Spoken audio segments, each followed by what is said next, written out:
Good morning, everybody. It is Monday. It is Monday, and it is casual Monday for me because where I'm at, it's cold. So, uh, what I'm saying? It's cold. So, because I'm cold, I'm going to dress accordingly, and I don't really care. So, we're going to talk about this. We are going to talk about this. Um, I want to make an initial separation first, okay? And the initial separation is this. I know that there are tons of denominations that consider this act um, a means to salvation. I know there are tons that consider this act a ritual. And I want to say from the very beginning, I do not see it as either. Based on what I have read, it is not any one of those things. A ritual entails that it is something of a cultish idea that it is not. Okay? I just want to make sure that you understand that. I do not consider it that at all. Okay? Not at all. Um, and so, um, not quite sure how that question has pertinence to the topic or when anyone has ever said that, but the answer is no. No. In any case, we're going to talk about this idea of communion. The reason I brought it up is twofold. One, it's a good topic, but two, someone asked me about it. And in my looking into it, I found things that I already knew, but one thing jumped out more at me than it had before. And I grew up, I'll tell you how I grew up. I grew up having it every Sunday, every single Sunday that I went to service, it was done. And every single Sunday, it was the same exact thing. It became a ritual, it became a habit, and it lost its potency. As much as they quoted and said everything and all of that,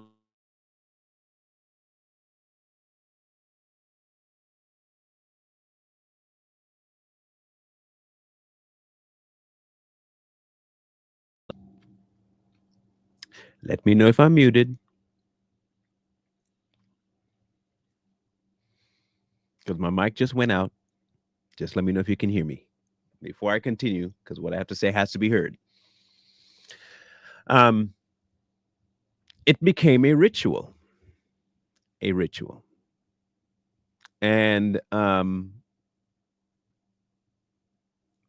when I looked into it recently, it showed me something, and so I want to go over it with you, and you make your own decisions about this. I am not telling you how to think, as usual. Each one has to make in its own mind what is made of this information. You have to do that, not me. I can't convince you. You have to be convinced of your own. So we're going to look into a few things and see exactly what this entails. Okay.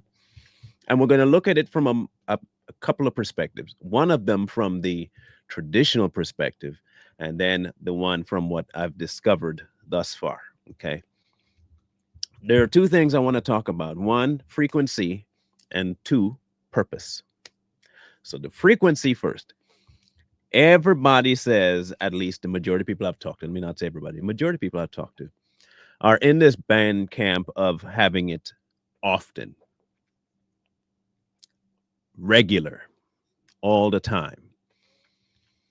And I'm not quite sure where we got that because the Bible never lays out a schedule. It never tells you when,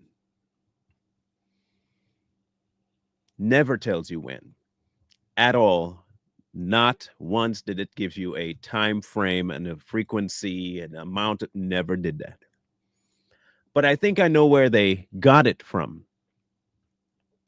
So I've been looking, and in First Corinthians chapter 11 it says this. Okay, so we're gonna look at First Corinthians 11.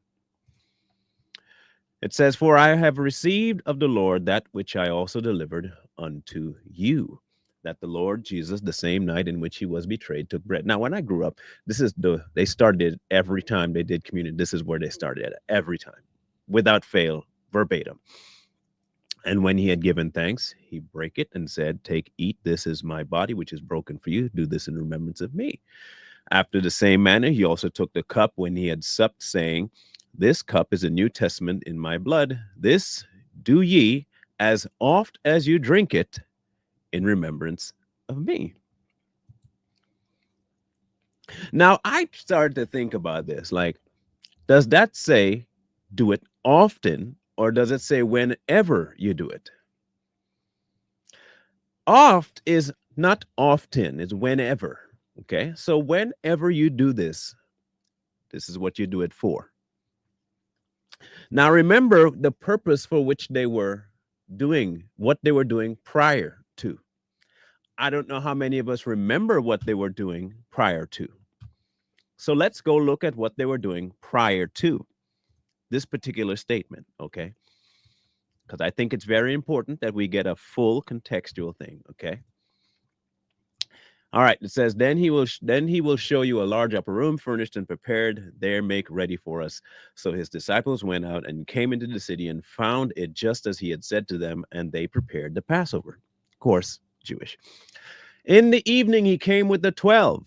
Now as they sat and ate," so they were having a meal. I'm not sure how many of us follow this to the T. Okay, let me pause right there. How many of you follow this to the T? I know churches have potlucks and stuff like that, but I'm not talking. This wasn't a potluck. They were celebrating Passover. Okay. So they were having a meal prior to this. I figure if you're going to follow it all the way, right? Wouldn't you follow it all the way? No? Okay, just checking. Follow it all the way. And it says, "In the evening he came in 12, they sat and ate. And Jesus said, Assuredly I say to you, one of you who eats with me will betray me. And they began to be sorrowful and to say to him one by one, Is it I? And another said, Is it I? He answered and said to them, It is one of the 12 who dips with me in the dish. The Son of Man indeed goes just as it was written of him. But woe to that man by whom the Son of Man is betrayed. It would have been good for him for that man, if he had never been born." Pretty rough words. "And as they were eating, Jesus took bread, blessed it, and broke it, and gave it to them. And he said, Take, eat, this is my body." Can I ask y'all a question? Just a question. When we use the term communion, is that what we're having? Or are we having remembrance? Hear me out. Are we having communion or remembrance? They were having Passover.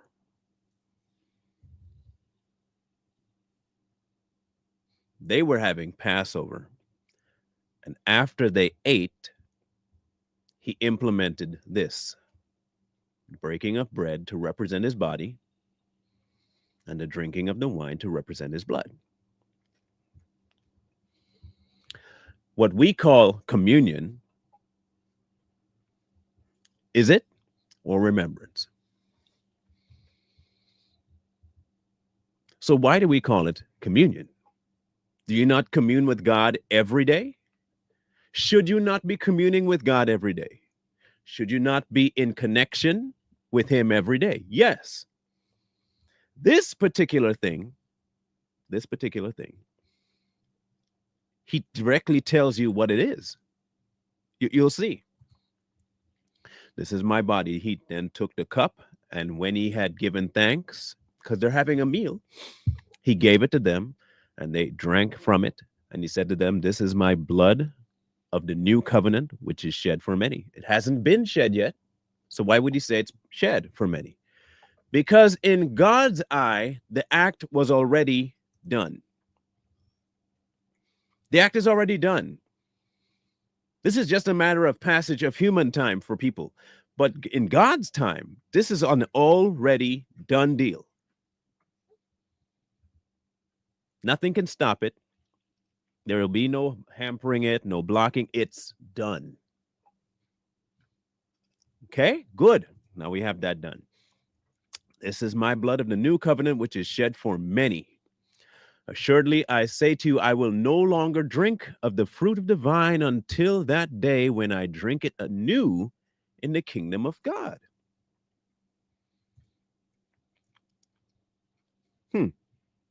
Okay, so here's the dilemma.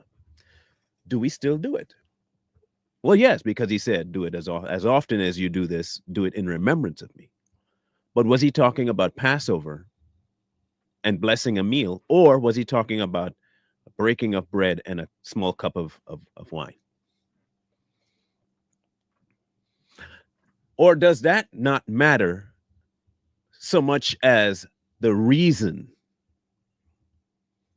You get my dilemma here. A lot of people take this communion as it is a command to the point where it must be followed to a ritualistic T. It was never given like that. It almost feels, this is where my opinion comes in. I'll let you guys know that for right off the top. It almost feels as though there should be a compulsion out of your reverence for him that when you do get together, you do something to remember the sacrifice, to remember the day that he was put to death and the reasons for his death. And you do it with a clean conscience, knowing that this was done for you. Now, let me ask a bigger question. How many of us growing up took part in communion and had no clue what we were supposed to be doing during it?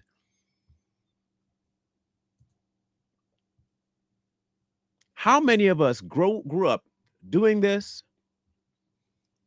all the time? No concept of what you were doing.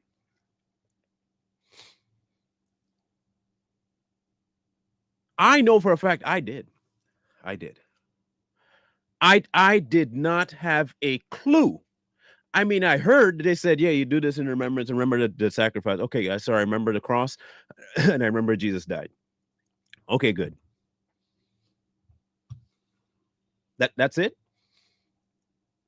Is that all that he did there? Do we really realize the impact of what he was doing? I don't even think this is me. I really don't even believe that they understood it fully yet until after his death. I do not believe that they fully got what was happening there until after his death.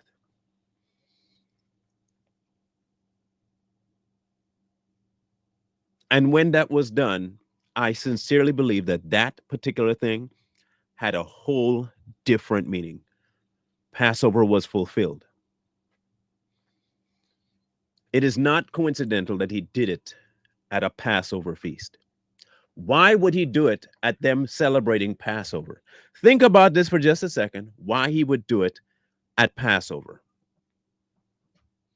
They had meals together all the time, did they not? Yes, they had meals together all the time. Why Passover? Do you realize that everything God does has consequence? Every last thing he does. It's not happenstance. Everything. Celebrating Passover was to celebrate the things that happened in Egypt, right? The salvation of Israel. Blood on the doorposts, the blood on the doorpost.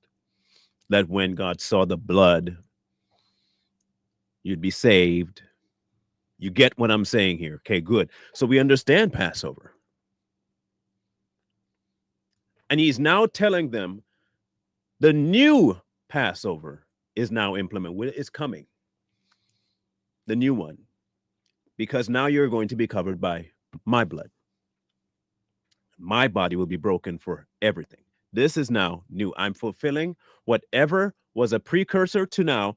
The salvation that would come to everybody is going to happen. And this meal that we're having here means something. When you look at this from the Catholic perspective, you know, they have a very different mindset.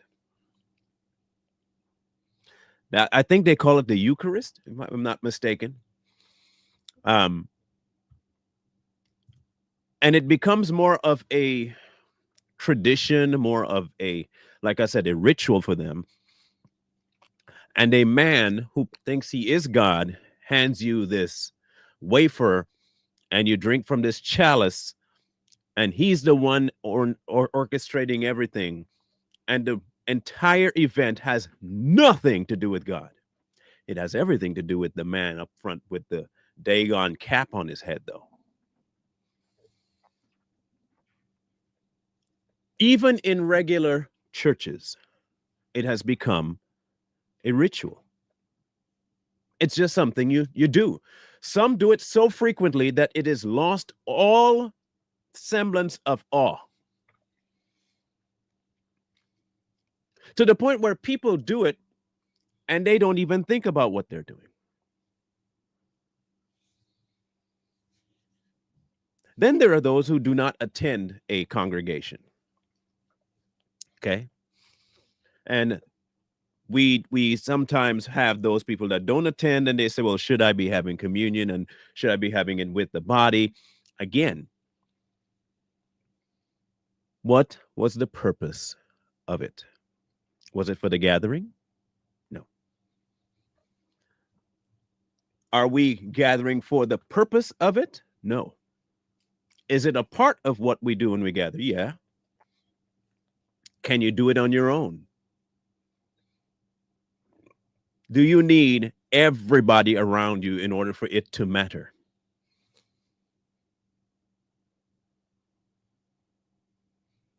You see, a lot of us have already taken up this idea that this is a group activity.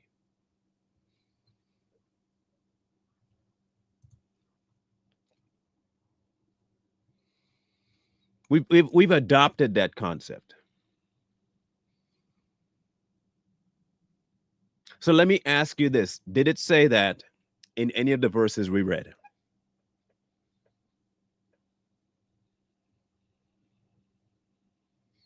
Just a simple question. Does it say so in any of the verses we read so far?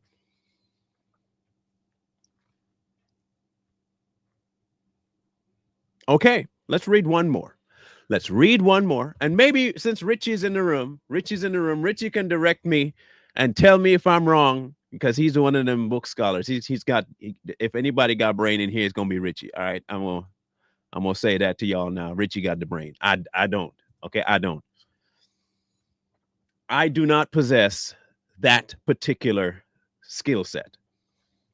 Okay, I just want people to understand that. I'm admitting it straight off the top. But what I do is I take the book literally. I just do. If it says it, it says it. And the things I don't understand, God does, and I leave it to him. It is, to me, that's how simple the book is. That to me, that's how simple the book is. I'm sorry, that's how simple the book is. If I don't get it, if you don't reveal it, I just don't get it. And I don't get it. That's okay to me. I don't care to get it. I don't have to get it. You know who does get it? He got it. And if he got it, then I don't have to worry about it, do I? No, I don't, because God is God and I am not God. So I'm okay with that. Y'all might find that as a cop out, but that's okay too. I don't mind that being a cop out. Let's go to Matthew 26, verse 20. Okay. So let's go all the way up. When evening had come, he sat down with the 12. Now, as they were eating, again, just a meal. I don't see us eating a meal before we have communion. If you're going to follow it all the way. No, okay, but we don't. Okay. He said, assuredly, I say to you, one of you will betray me. And were exceedingly sorrowful, and each began to say, "Is it me? Is it me? Me, me, me." He answered and said, "He who dipped his hand with me in the dish will betray me. The Son of Man indeed goes just as it was written of him, but woe to the man by whom the Son of Man is betrayed. It would have been good for that man if he had not been born." Then Judas, who was betraying him, answered and said, "Rabbi, is it I?" And Jesus said to him, "You said it." Hey, look, hey, I didn't say no names, but hey, if you would, I'm just going to agree. Yeah, it's you, buddy. It's you. And as they were eating, Jesus took bread, blessed it, and broke it, and gave it to the disciples and said, "Take, eat, this is my body."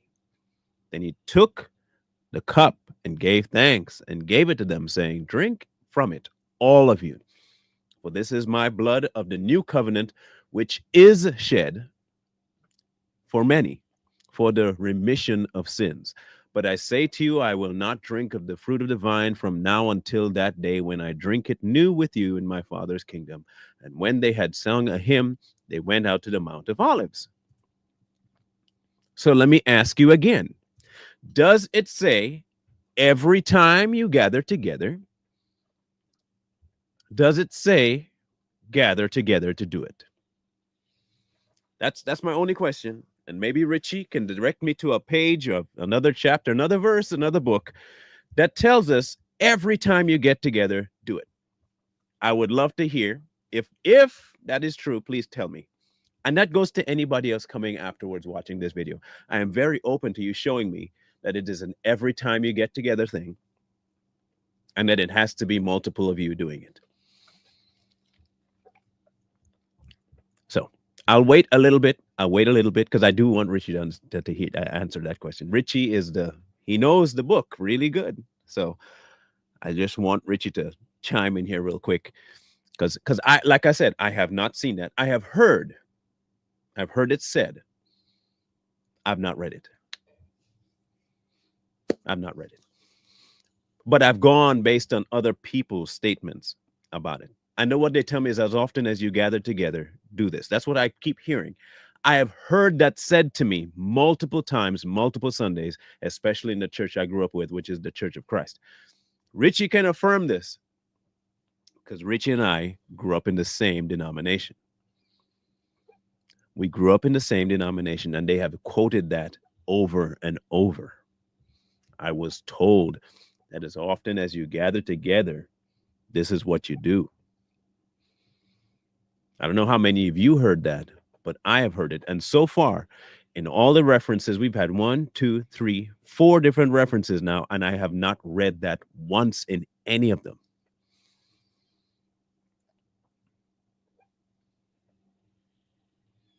So, if that is something that you've heard, please tell me. I have personally heard this. So, what is our real purpose for it, if not the way we've been told? This whole idea of communion is not a biblical thing.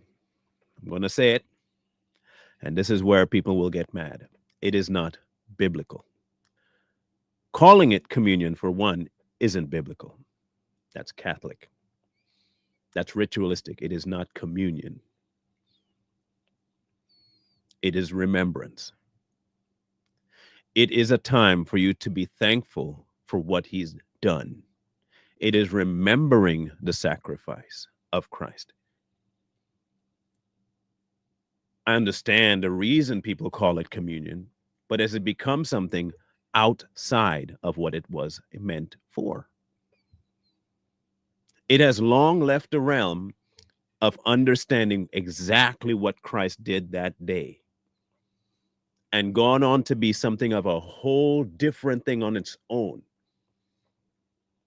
It has now become something of a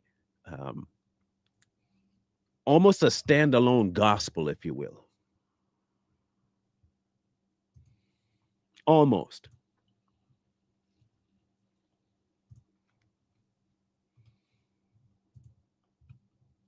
It almost became something that it was never meant to be. Where it gets derived from is the book of Acts, Good. I'm glad Richie could tell me.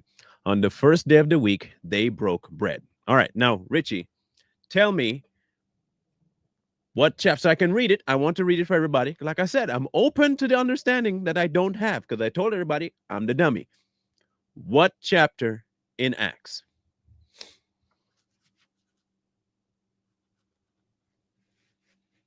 Acts 27. Let's go to that. Let's go to that. Let us read Acts 27, shall we? Now, you know me. I'm a stickler for words, Richie. Okay? I stick to words. Just understand that, right? I stick to words. All right. After the uproar had ceased, Paul called the disciples to himself, embraced them, and they departed to go to Macedonia. Now, when he had gone over that region and encouraged them with many words, he came to Greece and stayed 3 months. And when the Jews plotted against him as he was about to sail to Syria, he decided to return through Macedonia. And Sopater of Berea accompanied him to Asia. Also, Aristarchus, I don't know how that name is pronounced, Aristarchus and Sarcundus of the Thessalonians, and Gaius of Derbe, and Timothy, and Tychicus, and Trophimus of Asia. These men going ahead waited for us at Troas. But we sailed away from Philippi after the days of unleavened bread, and in 5 days joined them at Troas, where we stayed 7 days. Now, on the first day of the week, when the disciples came together to break bread, Paul, ready to depart the next day, spoke to them and continued his message until midnight. Now, again, does this say that they had met every first day of the week?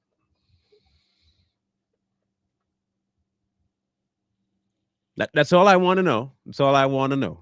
Does it say always met on the first day of the week? Now, I know we take a lot of stuff to mean do it all the time. Okay? Good. On the first day of the week, when the disciples came together to break bread, meals, eat, not communion. They came together to eat, have a meal. Breaking bread does not mean what Jesus did at Passover.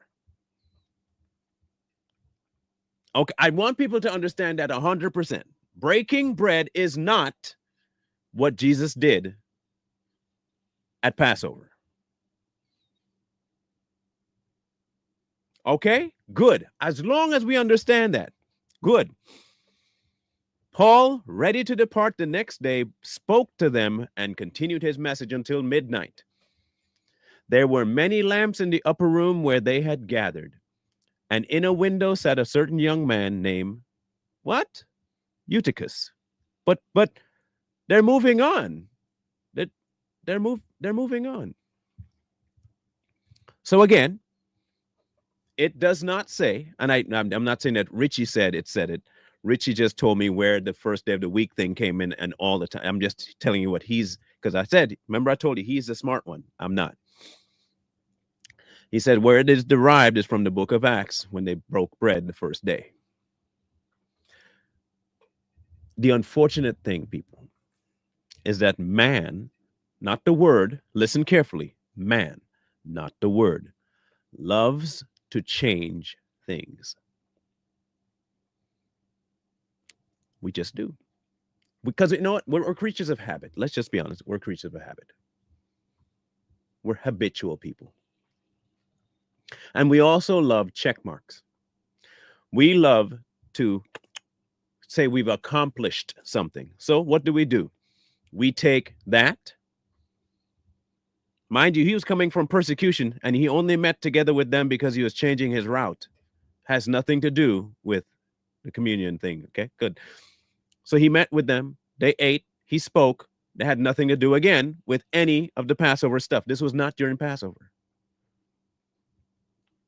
We'll take that, splice it in with something that is of God ordained, the whole coming together to, they say it, coming together to have communion.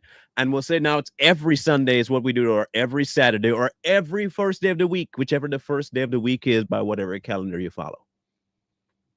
Now, it doesn't say that anywhere in the book. It doesn't link those two at all, but somehow we link it. And it has now gone down in history as something that you better do or else.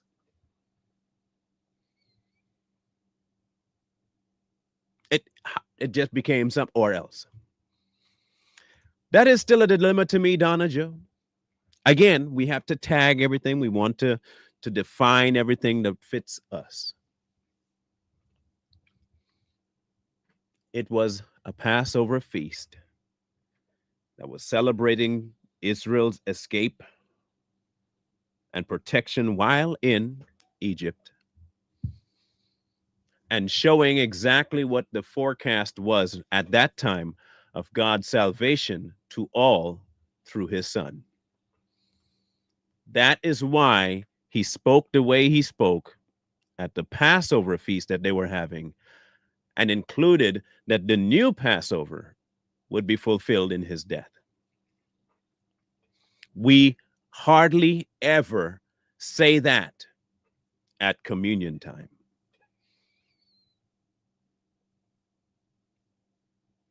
Oh no, trust me, Teresa.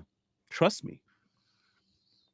Doing this act is in no way, shape, form, or fashion wrong. The process by which you are forced to do it is indeed wrong. It has become, in many circles, a almost akin to how people view baptism. If you don't do it, you ain't saved.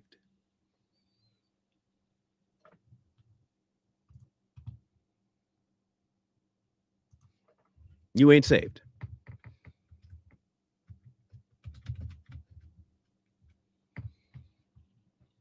So okay.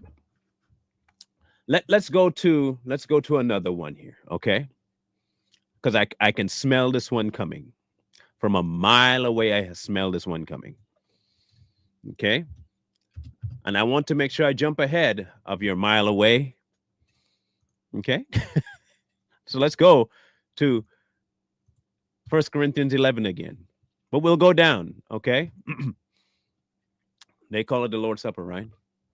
So here's what it is. Now, in giving these instructions, I do not praise you, since you come together not for the better, but for the worse. So let's find out what he was talking about. It just kind of jumps you in the middle, right? So let's conduct at the Lord. Let's go back a little bit. Judge among yourself. Is it proper for a woman to pray to God with her head covered? So they're talking about a whole lot of things that they were doing in the church. Okay, the head covering and all that stuff. So this is the context of which they're talking, right? I want to make sure you get the context right. Now, in giving these instructions, I do not praise you, since you come together not for the better, but for the worse. So before he even gets to the idea of this communion, he's already rebuking them for the reasons they got together. Okay, good. I want to make sure you get context, because without context, you fail. Good. For first of all, when you come together as a church, I hear that there are divisions among you, and in part I believe it. For there must also be factions among you, that those who are approved may be recognized among you. We find that today, don't we? Weird. Therefore, when you come together in one place, it is not to eat the Lord's Supper. For in eating, each one takes his own supper ahead of others, and one is hungry and another is drunk. What? Do you not have houses to eat and drink in? Or do you despise the church of God and shame those who have nothing? What shall I say to you? Shall I praise you in this? I do not praise you. For I received the Lord that which I have delivered unto you, that the Lord Jesus, the same night in which he was betrayed, took bread. And when he had given thanks, broke it, blah, blah, blah, blah, blah, blah, blah. We just went over this. Now, the addition where I know someone is going to come in. Read further to 27. Therefore, whoever eats this bread, and drinks this cup of the Lord in an unworthy manner will be guilty of the body and the blood of the Lord. But let a man examine himself, And so let him eat the bread and drink the cup. For he who eats and drinks in an unworthy manner eats and drinks judgment to himself, not discerning the Lord's body. Again, where does that say frequency at all? One, or two, communal. I will wait.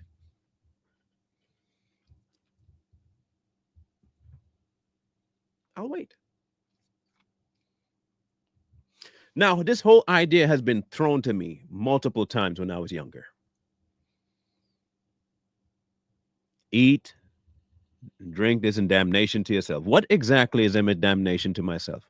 If I'm taking what he has put forth as something that I should believe and I don't, it is damnation to me.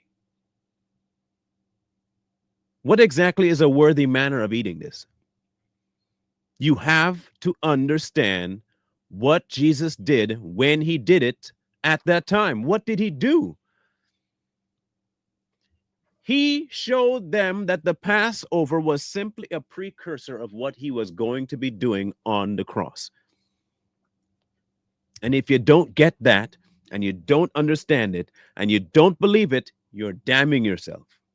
You have to participate in this thing of the connection of the blood and the cup and the bread and the body as something that you understand fully before doing it. Do you understand that this frequency of doing it over and over and over and over, and when it becomes trivial to you, you are doing this in damnation to yourself?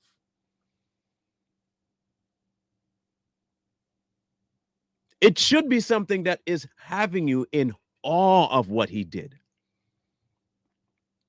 It should be so reverent to you that when you do it, the only thing on your mind when you do this is what he's done.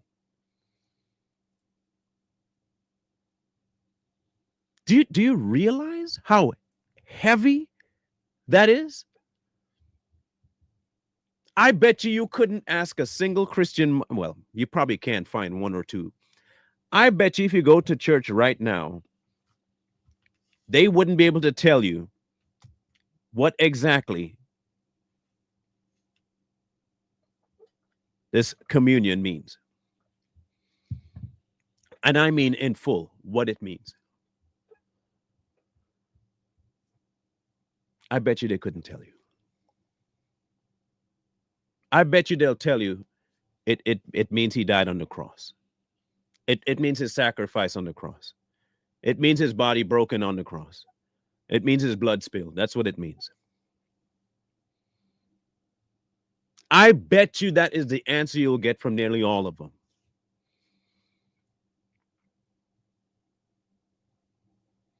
Because they don't know really what took place. Heck, people don't even realize the gravity of salvation because they don't really want to die to self. So they can't even get to the point of dying to self. They're going to understand the cross and then understand the sacrificial conversation he's having at this communion. They won't understand it. They don't understand it. And it tells you right here in 11 that you don't do that if you don't understand what you're doing. It literally tells you that. What we've taken to become a ritual is supposed to be something sacred. It has become habit.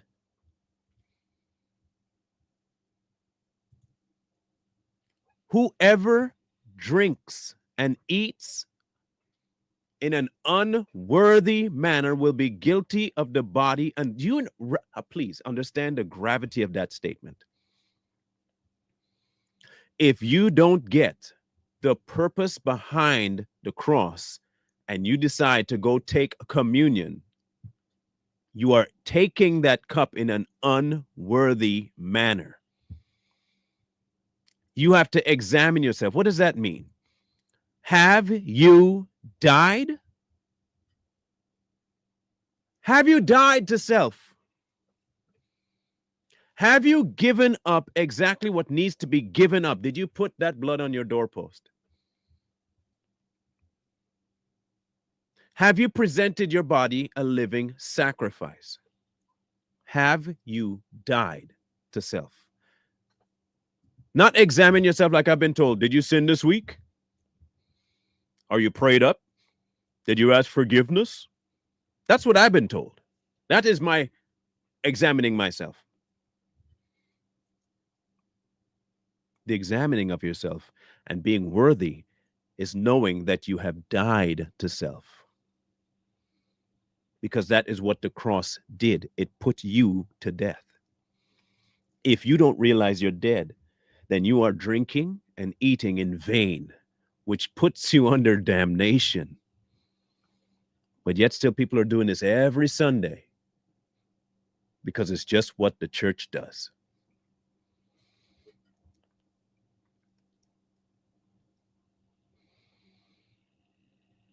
People will look at this and say, well, I don't do this whole ritualistic thing of taking this blood and taking the drink. And that's what man has made it. That is what man has made it. Man has made it a ritual.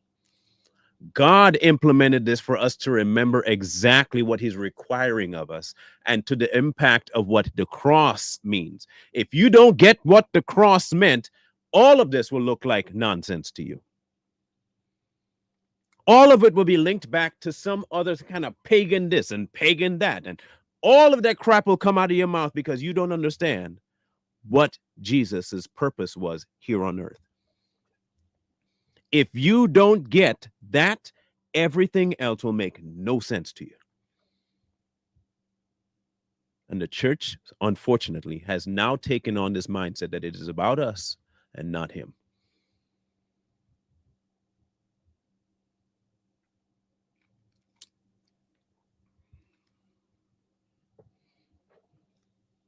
I'm not saying everybody has this mindset when it comes to communion or the Lord's Supper. But I think way too many do. And I know for a fact that there are myriads of churches that preach this idea that this particular thing is not only needed, but as a salvation issue. If you don't do it, you're not saved. Like I said, I see it as baptism. It's a heart salvation, and you act publicly with baptism. This. Now read what it says after. For this reason, many are weak and sick among you, and many sleep. For if we would judge ourselves, we would not be judged. But when we are judged, we are chastened by the Lord, that we may not be condemned with the world. How do you avoid being condemned with the world? By dying to the world. And you can only do that by dying to self through the cross. This all links back to what you're supposed to be prior to doing any of this. Saved. Therefore, my brethren, when you come together to eat, wait for one another. But if anyone is hungry, let him eat at home, lest you come together for judgment, and the rest I will set in order when I come. So hold on. You're telling me that when they come together, there's a food set up? There's a literal food set up. But you're not coming for the food. You're coming for the remembrance, right? Okay, cool. Of what? When you come together, it didn't say every time, every Sunday, every weekend, every Wednesday, 10 o'clock, right after a song, right before the sermon, right after the sermon.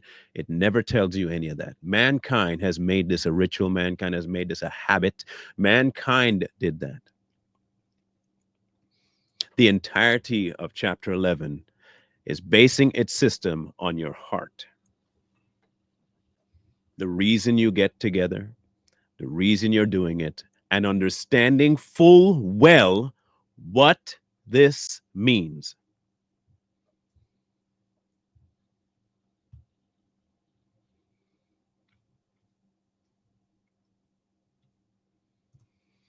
Is that why communion is scheduled at most churches once a month? I don't know why they schedule it. That's my point. Like, why are you scheduling a time to remember the cross? You get what happens even in the question, and I'm not coming at you. Even in the question, do you realize how the indoctrination has set up? And I'm not saying you believe that it should be once a month. Mind you, I'm not saying that. But why do they schedule this? It doesn't say to. It just says when you get together. It doesn't say how often, but we do it all the time. Or we do it once a month and we schedule it.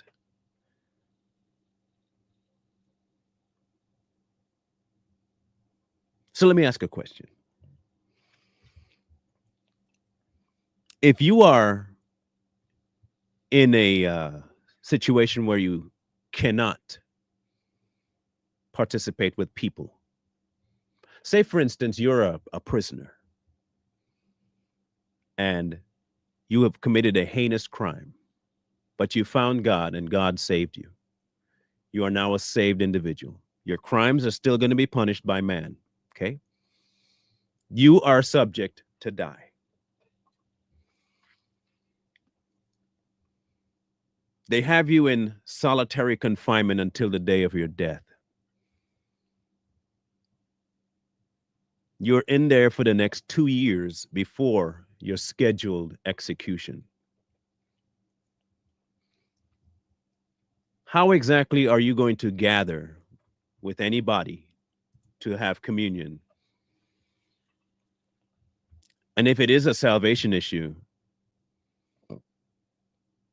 how would you be saved? Shut-ins. There are myriad of reasons why people can't have it. Not that they don't want to, they can't.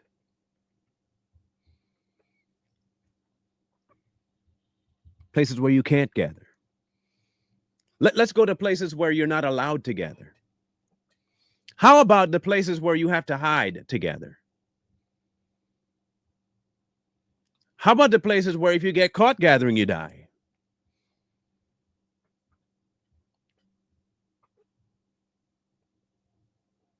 The thing about this, people, is that we have become a people of pomp and circumstance, and we become a people that have to do, and we forget the reasons why. We ignore the reasonings, we ignore the purpose, we ignore the person that it's about. But we do it.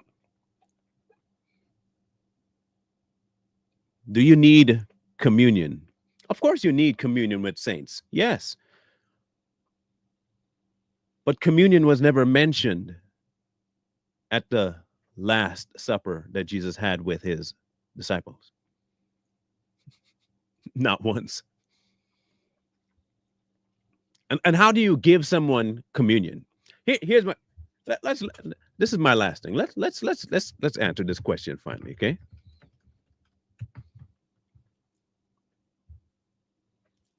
I'm gonna have you really understand this real quick.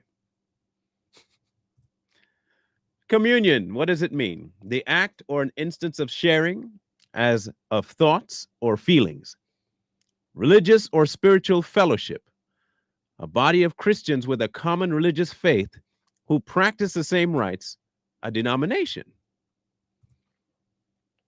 The sacrament of the Eucharist received by a congregation. The consecrated elements of the Eucharist. The part of the Mass or a liturgy in which the Eucharist is received. The act of sharing, community participation.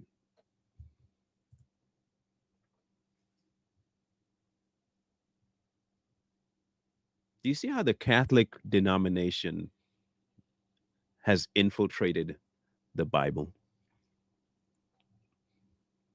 Do you see how this demonic, satanic, vile, evil, disgusting religion has infiltrated? And that's what they are. I don't care what anybody tells me. You're not going to change my mind about Catholics. And if you're one, I'm sorry that you're one and that you're so blinded. Up to you to stay that way. But don't come telling me you're a Christian and a Catholic. You can't be both. The mere idea of Catholicism is anti-God because you follow a man. You follow a satanic, ritualistic cult. They have nothing to do with God. Now, I'm saying this fully aware that there'll be some people, well, I love Jesus, not. Why are you a Catholic then? Why would you call yourself a Catholic? Wouldn't you just be a believer? And if you're a Catholic, do you abide by all the Catholic stuff? Then if you do, then you're not a Christian nor a believer. I'm sorry. They don't mix. The two things do not mix. So you giving communion right off the top is agreeing with a man-made institution that God never put in place and God never mentioned. Not once. But do you need communion? Of course you need communion with each other. We need to be in communion with the Holy Spirit. We need to be in communion with God. We need to be in communion with each other. Yes, so we do need communion.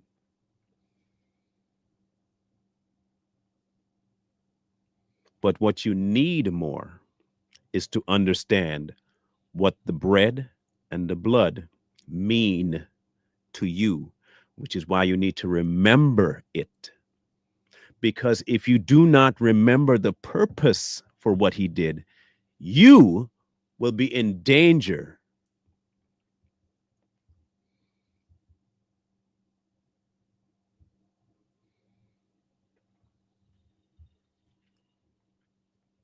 These elements, as they call them, you get the terminology yet? These elements. They're not elements.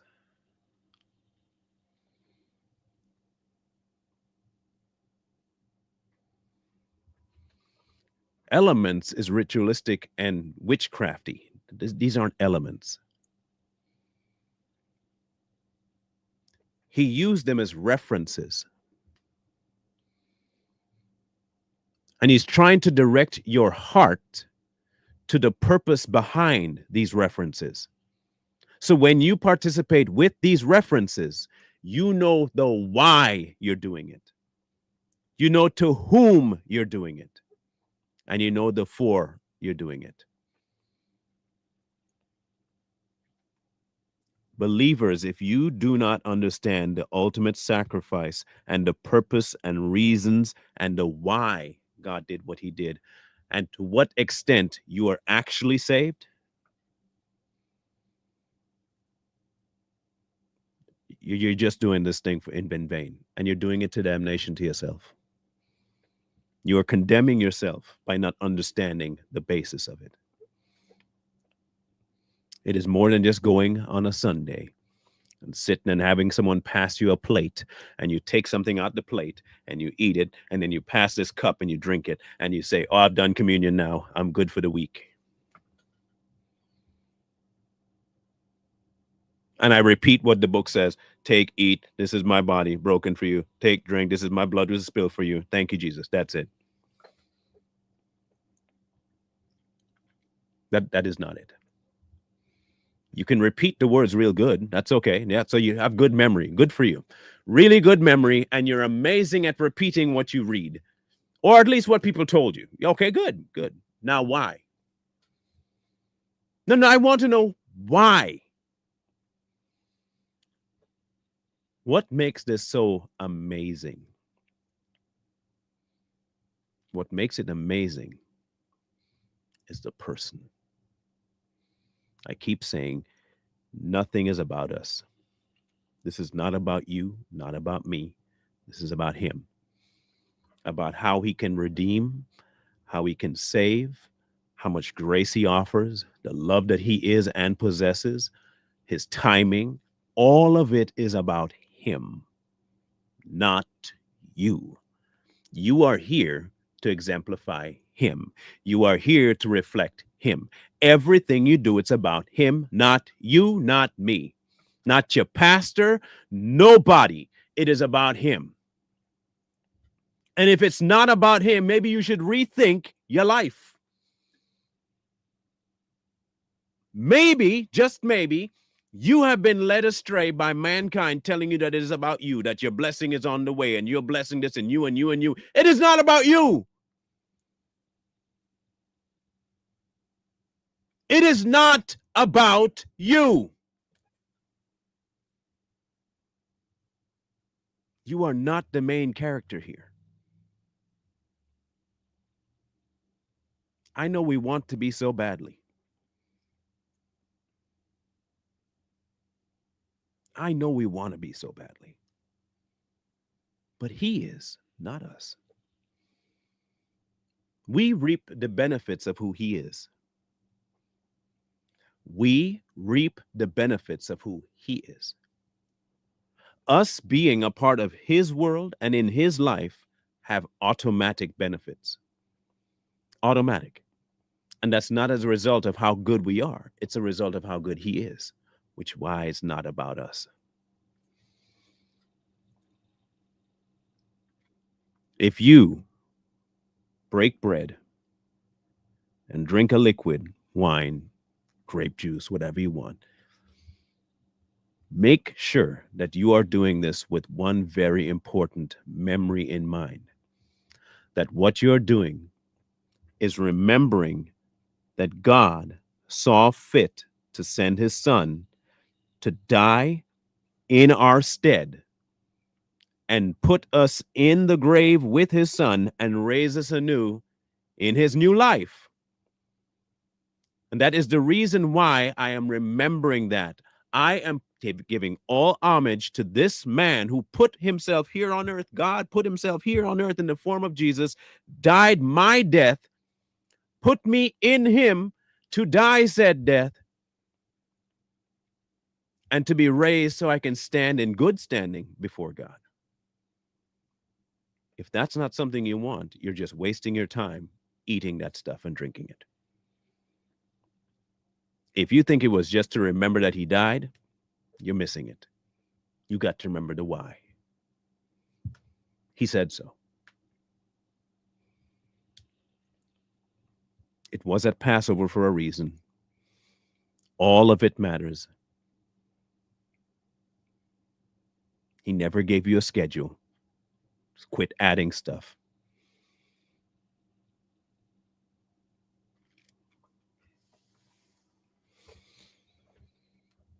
Now, I fully expect, I fully expect this. There'll be 4, 5, maybe 10. You just don't understand. Yeah, maybe I don't. So help me understand. If you are wise and you know, please instruct, tell me. Now, here's my only criteria. Don't bring me no other book, no other scholar. I don't want to hear from no man about this. If you cannot show me from God's word itself, I'm not listening to you. I don't give two behinds what you believe about what somebody told you about this great scholar and this particular man. I do not care what they have to say.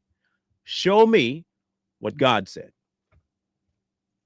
If you cannot show me what God said, I'm not interested in hearing what you say. It's that simple.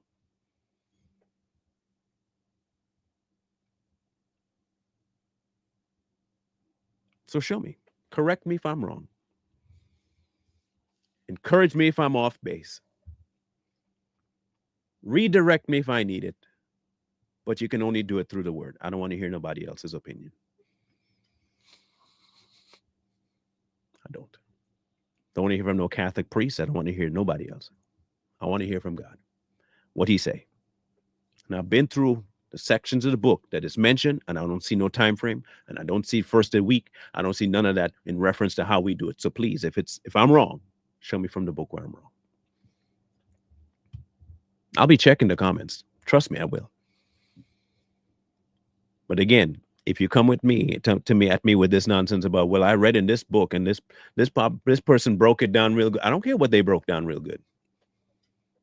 Since you know what they broke down, show me in the scriptures where it says it. That's all. Just show it to me. Shouldn't be difficult.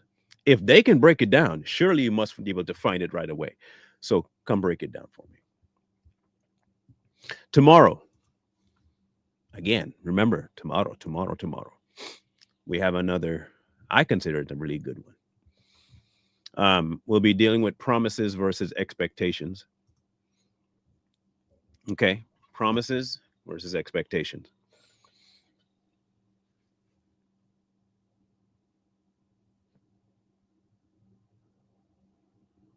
Okay. Good. Now, you can decide for yourself if you've been taking God's promises and twisting them to your expectations. I know I have. I've multiple times done that. I'm more aware of how many times I've done that before. I no longer do that. So, tomorrow, promises, expectations. What's the question? Let me see. You have to be saved to be baptized. You have to be saved to be baptized. Hopefully that makes more sense to you than the way other people have put it. Horse before the cart, cart before the horse. You know the difference? That's what the difference is.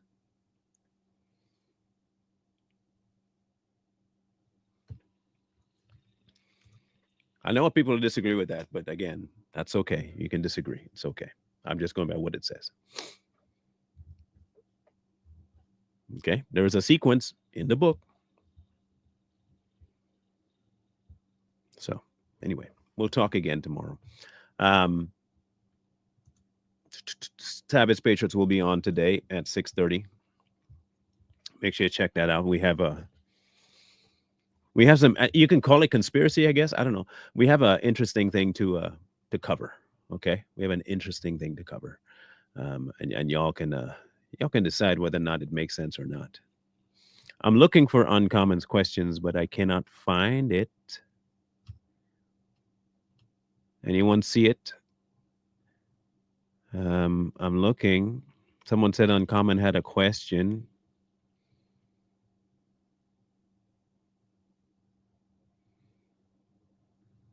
I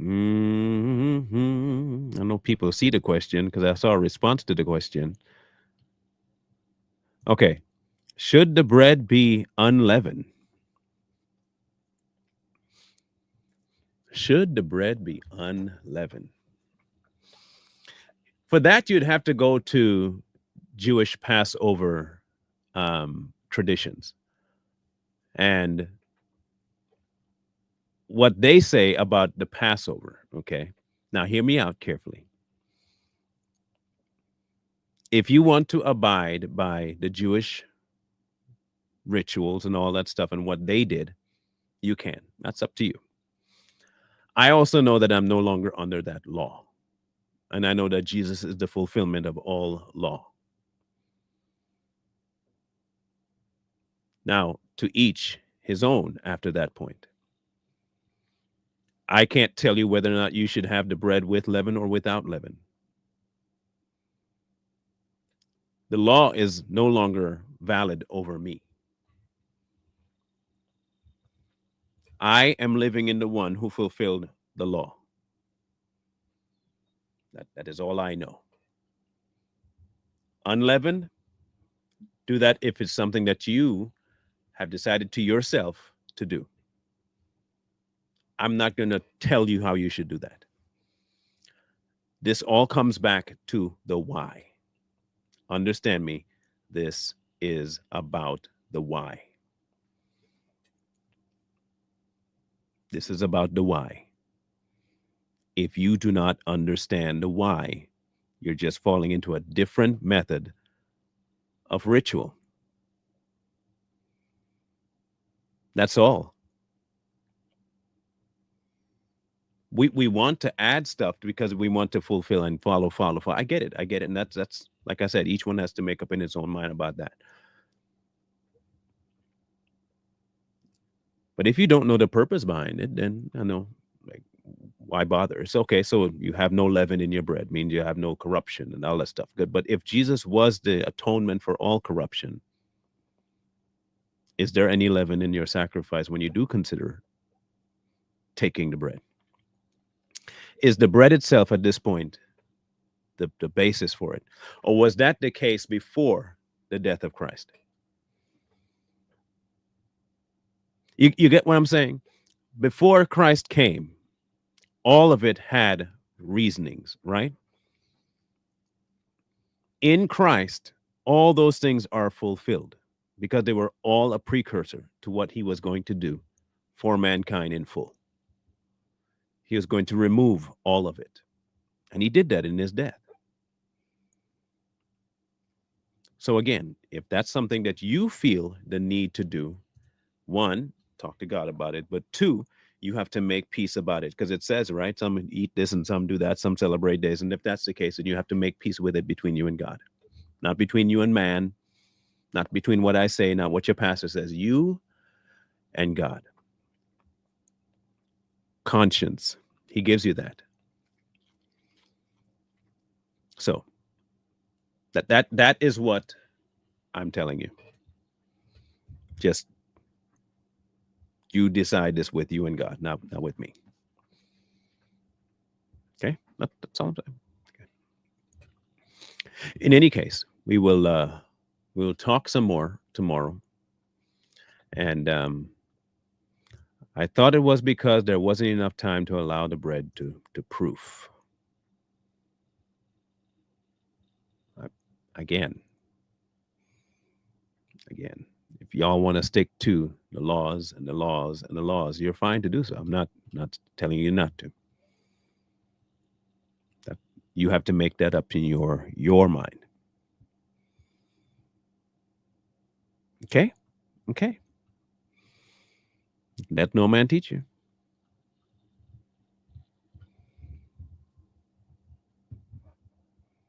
Let no man teach you. So we'll talk more tomorrow. And just so you guys know, I will address this sequence as well tomorrow. Where did I see it? This one from Black Swan.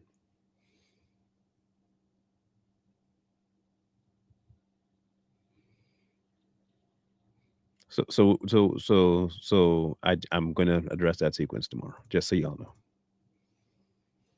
Okay, good. Love you guys. Mean it. Scrolling at the bottom, you know what to do.